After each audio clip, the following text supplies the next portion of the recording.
Skylark institute of nursing, BSc ও GNM nursing. স্বল্প খরচে পড়ার সেরা ঠিকানা Skylark institute of nursing, Jhikira, Howrah. Hooghly rural পুলিশের উদ্যোগে রাজ্যের মুখ্যমন্ত্রী মমতা বন্দ্যোপাধ্যায়ের নির্দেশে পুরসুরা এলাকার ক্ষতিগ্রস্ত বানভাসী মানুষের জন্য ত্রাণের ব্যবস্থা এবং নতুন পোশাক বিতরণ পুরসুরা থানার ব্যবস্থাপনায়। উপস্থিত ছিলেন আরামবাগ সাংসদ মিতালি বাগ, আরামবাগ এসডিপিও সুপ্রভাত চক্রবর্তী, পুরসুরা থানার ওসি রাসেল পারভেজ খান। পুরসুরা থানার সোদপুর রাউতারা এলাকায় 300 জন মানুষের হাতে তুলে দেওয়া হলো ত্রাণ সামগ্রী। নিউজ অগ্নির পর্দায় দেখব আরামবাগ এসডিপিও সুপ্রভাত চক্রবর্তী এবং মিতালি বাগ কি জানালেন।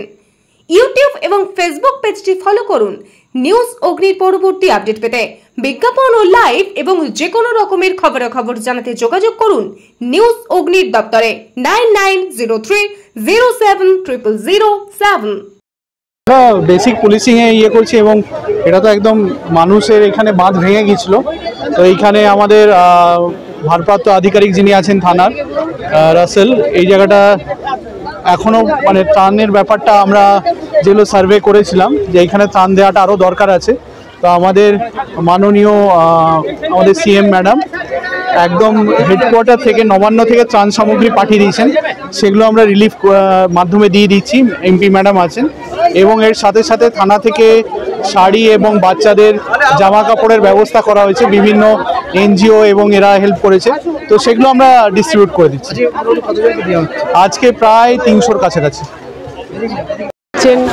যে কারণ আমরা জানি যে বাঙালির শ্রেষ্ঠ উৎসব দুর্গা উৎসব, যে বন্যা দুর্গত মানুষরাও যাতে একটু আনন্দ উপভোগ করতে পারে, তাদের পাশে যেন আমরা সবসময় থাকি, তার জন্য উনি বারবার বার্তা দিচ্ছেন বা নির্দেশ দিয়ে যাচ্ছেন। তো তিনি শুকনো খাবার এবং জামা কাপড় কিছু পাঠিয়েছেন, সেগুলো আমরা তুলে দিতে এসেছি যাতে বন্যা দুর্গত মানুষদের মুখে এতটুকু যাতে হাসির আমরা ফোটাতে পারি এই উৎসবের দিনে। তার জন্যই কিন্তু আমরা আজকে আবার এসেছি এই রাউতাড়াতে, পুরসুরা থানার অন্তর্গত রাউতাড়া গ্রামে আমরা এসেছি। মানুষের হাতে কয়েকশো মানুষের হাতে আমরা শুকনো খাবার এবং জামা কাপড় তুলে দেব। আমাদের মধ্যে উপস্থিত আছেন আমাদের মানে এখানকার যিনি দিবারাত বিরাট পরিশ্রম করছেন, সেই প্রশাসনের কর্মকর্তা রাসেল পারভেজ মহাশয় থেকে শুরু করে এসডি প্রসাদ থেকে শুরু করে আরও ওনার সমস্ত টিম প্রতিনিয়ত ওনারা চেষ্টা করে যাচ্ছেন।